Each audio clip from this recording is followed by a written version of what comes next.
안녕하세요. 손가락 복음 선교의 지휘자 강사입니다. 오신 것을 진심으로 환영하며 해피 바이블을 열어가도록 하겠습니다. 오늘 증거드린 말씀의 제목은요, 한 가지가 나서 결실할 것이요 라는 제목으로 말씀을 나눠보는 시간을 갖도록 하겠습니다. 여기에서 가지는 그 사람을 상징을 하고요, 결실을 하는 그러한 사명자를 뜻합니다. 그 예수님이 뿌린 말씀을 가지고 이제 결실하는 그러한 말씀을 보도록 하겠습니다. 이사야 11장 1절을 보시면 이새의 줄기에서 한 싹이 나며 그 뿌리에서 한 가지가 나서 결실할 것이요. 결실한다고 했는데요. 예수님께서 이 세상에 오셔서 비둘기 같은 성령을 받으시고 말씀을 뿌리셨지요. 그래서 말씀을 뿌린 그 예수님의 말씀을 가지고 결실을 하는 그러한 사명자입니다. 요한복음 4장 36절에서 37절을 보시면 거두는 자가 이미 싹도 받고 영생에 이르는 열매를 모으나니 이는 뿌리는 자와 거두는 자가, 아까 뿌리는 자는 예수님이시라고 그랬죠. 마태복음 13장 37절을 보시게 되면은 좋은 씨를 뿌리는 이는 인자요 그랬습니다. 그래서 여기서 뿌리는 자는 예수님이신 것을 알 수가 있고요. 거두는 자가 나오잖아요. 거두는 자가 우리는 예수님으로 알고 있는데 이 거두는 자는 예수님이 아닙니다. 함께 즐거워하게 하려 함이라. 여기 뿌리는 자와 거두는 자가 함께 나오는 걸 볼 때 뿌리는 자는 예수님이시고요. 거두는 자는 예수님이 아닙니다. 함께라 그랬죠. 즐거워하게 하려 함이라. 그런즉 한 사람이 심고 한 사람이 심으신 분은 예수님이시고요. 다른 사람이 거둔다 하는 말이 옳도다라고 했습니다. 여기서 다른 사람이 거둔다 하는 그 거두는 자는 한 가지에서 나서 결실할 것이요 그랬습니다. 그래서 그 뿌리에서 한 가지가 나서 결실하는 자, 그가 결실하는 자가 다른 사람이 거둔다는 말이 옳도다. 여기서 거두는 사명자라는 것을 알 수가 있습니다. 그리고 여호와가 의로운 가지를 일으키신다고 그랬는데요. 이 의로운 가지를 일으키는 그 자가 누구냐면 세상에서 정의와 공의로 행하는 왕이라고 했습니다. 예레미야 23장 5절을 보시면 여호와의 말씀이니라 보라 때가 이르리니 내가 다윗에게 한 의로운 가지를 일으킬 것이라. 그 다윗에게 한 의로운 가지를 일으킨다고 그랬습니다. 다윗은 예수님의 집안의 그러한 사람이지요. 그가는 의로운 가지가 왕이 되어 지혜롭게 다스리며 세상에서 정의와 공의를 행할 것이며, 그래서 세상에서 정의와 공의를 행하는 의로운 가지를 여호와께서 일으키신다는 것을 알 수가 있습니다. 예레미야 33장 15절을 보시면 그날 그때에 내가 다윗에게서 한 공의로운 가지가 나게 하리니, 그래서 공의로운 가지나 다윗에게 한 의로운 가지를 일으킨다는 것이나 같은 그러한 인물이지요. 공의로운 가지가 나게 하리니 그가 이 땅의 정의와 공의를 실행할 것이요. 아까 예레미야 23장 5절에 보시게 되면은 다윗에게 한 의로운 가지를 일으키는데 그가 왕이 되어가지고 세상에서 정의와 공의를 행한다고 그랬지요. 근데 여기에서도 보시니까 예레미야 33장 15절에도 보시니까 한 공의로운 가지가 나게 하는데 그가 이 땅의 정의와 공의를 실행할 것이라고 그랬습니다. 그래서 같은 말씀이죠. 그날 그때 그런다고 그랬는데 그날은 로마서 2장 16절에 보시게 되면은 사람들의 은밀한 것을 심판하시는 그날이라고 그랬고요. 스가랴 14장 6절에 보시게 되면은 광명한 자들이 떠나는 날이라고 그랬습니다. 그날은. 그리고 이사야 27장 1절에 보시게 되면은 바다에 있는 용, 꼬불꼬불한 뱀, 리워야단을 심판하는 날이라고 이사야 27장 1절에 기록되어 있습니다. 그리고 이제 다윗에게 한 의로운 가지는 다윗에게 뿌리 나게 할 것이라고 그랬습니다. 그래서 여기에서 가지는 이제 뿔을 이제 상징을 하기도 합니다. 에스겔서 29장 21절을 보시게 되면은 그날에 나는 이스라엘 족속에게 한 뿔이 돋아나게 하고 나는 또 내가 그들 가운데서 입을 열게 하리니 내가 여호와인 줄을 그들이 알리라. 그래서 이제 한 뿔이 돋아나는데요. 이 한 뿔이 입을 열면 여호와인 줄을 그들이 안다고 이렇게 말씀을 했습니다. 그러니까 이 뿔은 여호와를 알게 해주는, 입을 열어서 여호와를 알게 해주는 한 뿔이 된다는 것을 알 수가 있습니다. 그 예수님에게서 나오는 그 가지는 포도나무로 이제 상징이 되었죠. 요한복음 15장 1절에 보시게 되면은 나는 참 포도나무요. 예수님 이렇게 말씀을 하셨습니다.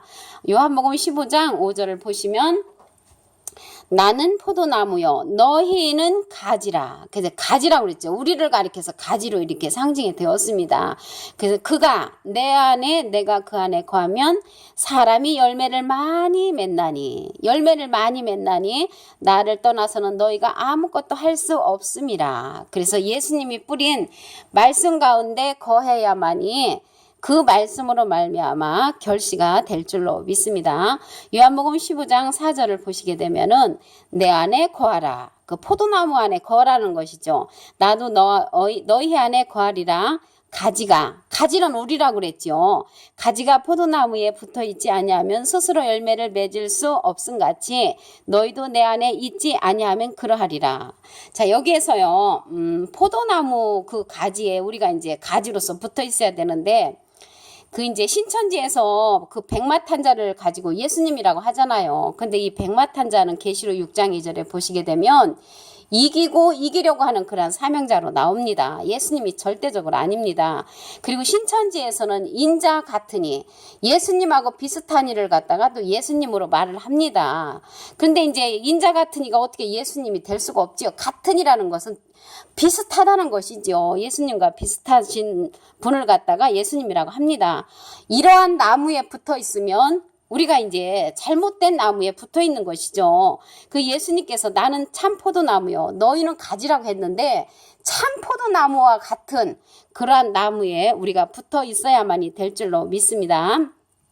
그리고 이제 악한 가지가 있어요. 악한 가지. 그 참 포도나무에 붙어 있어야 우리가 참 포도나무의 가지가 되는데 그 포도나무도 악한 가지가 있습니다. 예레미야 2장 21절을 보시게 되면은 내가 너를 순전한 참 종자 곧 귀한 포도나무로 심었거늘 내게 대하여 이방 포도나무의 악한 가지가 되면 어찌 됨이냐. 그래서 포도나무도 악한 가지가 될 수 있는 그러한 악한 가지가 있습니다. 예레미야 2장 22절 그 중간에서부터 보시게 되면은 내가 많은 비누를 쓸지라도 내 제약이 내 앞에 그대로 있으리니 라고 기록되어 있습니다. 여기에서 포도나무의 악한 가지가 나왔는데요. 악은 다니엘서 12장 10절에 보시게 되면은 하나님의 말씀을 깨우침 받지 못한 자를 가리켜서 악한 자로 이렇게 기록되어 있습니다. 그래서 우리가 이제 하나님의 귀한 생명의 말씀을 깨우침 받지 못한 그러한 자들은 악한 가지가 된다는 것을 알 수가 있습니다. 그래서 여기에서 가지는 사람을 상징을 하고요. 결실을 하는 그러한 사명자를 뜻하지요. 이사야 11장 1절을 보시게 되면은 이새의 줄기에서 한 싹이 나며 가지가 사람이라면 한 싹도 사람이 되겠지요. 그 뿌리에서 한 가지가 나서 결실할 것이요. 그래서 이 결실하는 그 사명자가 요한복음 4장 36절에서 37절을 보시게 되면은 거두는 자가 이미 싹도 받고 영생에 이르는 열매를 모으나니 이는 뿌리는 자와 거두는 자가 함께 즐거워하게 하려 함이니라. 그래서 뿌리는 자는 마태복음 13장 37절에 보시게 되면은 좋은 씨를 뿌리는 자는 인자요라고 기록되어 있죠. 인자는 예수님이시죠. 그래서 좋은 씨를 뿌리는 자는 인자고 거두는 자가 나오잖아요. 이 거두는 자는 영생에 이르는 열매를 모으는 자지요. 영생에 이르는 열매를 모으는데 어떻게 모이냐면 예수님 이 세상에 오셔서 그 뿌린 말씀을 가지고 지금은 이제 거두는 때가 되었기 때문에 그 말씀으로 말미암아 거둠을 당하는 그런 우리가 되어야 되겠지요. 그런즉 한 사람이 심고 예수님이 이제 심었지요. 다른 사람이 거둔다는 말이 옳도다. 그래서 거두는 자는 한 가지가 나서 결실한다고 했기 때문에 여기에서 거두는 자는 한 가지가 나서 거두는 자가 되는 것인 줄로 믿습니다. 그리고 여호와가 의로운 가지를 일으키신다고 그랬습니다. 그가 누구냐면 세상에서 정의와 공의로 행하는 왕이라고 했습니다. 예레미야 23장 5절을 보시면 여호와의 말씀이니라. 보라, 때가 이르리니 내가 다윗에게 한 의로운 가지를 일으킬 것이라. 그래서 예수님이 하나님께서 다윗에게 한 의로운 가지를 일으키신다고 했는데요. 그가는 의로운 가지가 왕이 되어 지혜롭게 다스리고 세상에서 정의와 공의를 행할 것이라고 예레미야 23장 5절에 말씀을 하셨습니다. 이와 같이 이제 비슷한 말씀이 또 있는데요. 예레미야 33장 15절을 보시면 그날 그때에 내가 다윗에게서 한 공의로운 가지가 나게 하리니, 아까 공의로운 가지가 예레미야 23장 5절에는 의로운 가지로 나왔지요. 다윗에게 한 의로운 가지라고 예레미야 23장 5절에는 그렇게 말씀을 하셨고, 예레미야 33장 15절에는 공의로운 가지가 나게 한다고 했습니다.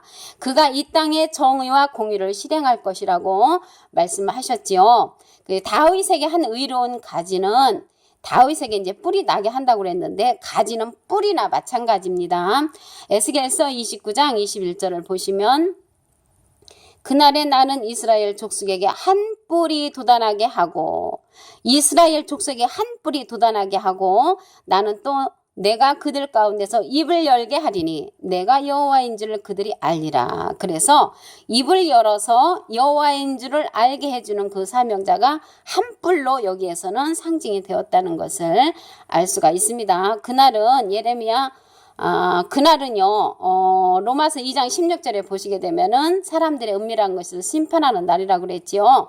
이사야 27장 1절에는 뱀과 용을 심판하는 그날이라고 그랬습니다. 그리고 예수님에게서 나오는 가지가 있었죠. 그래서 예수님은 참포도나무로 요한복음 15장 1절에 보시게 되면은 나는 참포도나무요 이렇게 기록되어 있지요. 그리고 요한복음 15장 5절을 보시게 되면은 나는 포도나무요 너희는 가지라. 그래서 우리를 포도나무에 붙어있는 가지로 상징되어 있습니다. 그가 내 안에 내가 그 안에 거하면 사람이 열매를 많이 맺나니 나를 떠나서는 너희가 아무것도 할 수 없습니다. 그래서 예수님이 뿌린 말씀 가운데 우리가 거해야만이 아름다운 결실을 맺는 자가 되겠습니다.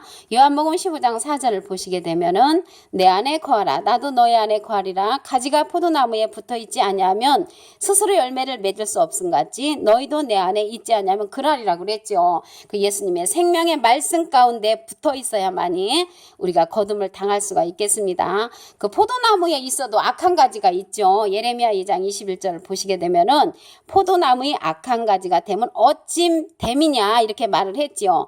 그래서 이들은 누구냐면은 깨우침을 받지 못한 자라고 그랬지요. 그래서 온전한 포도나무에 붙어 있으므로 한 가지가 나서 결실할 것이요 라고 말씀을 했는데, 결실을 당하려면은 한 포도나무에 한 가지에 붙어서 결실함을 당하는 우리가 되기를 바라면서 말씀을 나눠보는 시간을 가졌습니다. 감사합니다.